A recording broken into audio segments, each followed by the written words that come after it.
ভালো জায়গায় আসছে। ফার্স্ট ম্যাচটা হেরেছি, সেকেন্ড ম্যাচ ড্র করেছি, থার্ড ম্যাচ অ্যাওয়ে ম্যাচ জিতেছি।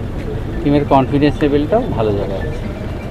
আর মানে কর্মকর্তাদের একটা মনে হচ্ছে যে খুব আত্মবিশ্বাসী, এবং মোহনবাগানের মতো একটা দল যারা এর আগে চ্যাম্পিয়ন হয়েছে, সেখানে দাঁড়িয়ে তুমি কতটা আত্মবিশ্বাসী? আমি আত্মবিশ্বাসী। আমাদের টিম, আমাদের গোলকিপার, ডিফেন্স, মিডফিল্ড এবং স্ট্রাইকার সবাই ভালো ফুটবল খেলেছে এখন অবধি। সেই জায়গা থেকে আমাদের কনফিডেন্সটা আছে যে এই ম্যাচে ভালো ফুটবল খেলা, এবং আমরা যে ফুটবলটা খেলে এসেছি সেই ফুটবলটাই খেলো এই ম্যাচ।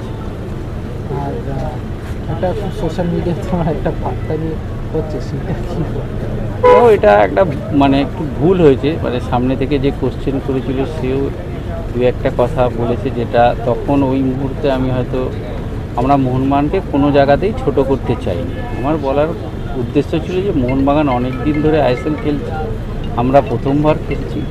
আর আমি নিজে মোহনবাগান ইজমল জার্সিতে খেলেছি, যে 3 গোল খাওয়ার পরের ম্যাচটা এই দুটো জার্সি পরে যারা খেলে বা মোহামেডানের জার্সি পরে যে খেলে, সে কিন্তু সেই ম্যাচটা একটা মরিয়া ফুটবল খেলে। সেখান থেকে আমরা মানে আমাদের ফুটবল লাইফে অনেক ম্যাচ আমরা 2 গোল 1 গোল বা 3 গোলে হারার পরের ম্যাচটা আমরা খুব ভালোভাবে জিতেছি। সেই জায়গায় আমাকে সতর্ক থাকতে হবে, কেন মোহনবাগান এই সময় অনেক বেশি মারাত্মক ধারণ করতে পারে।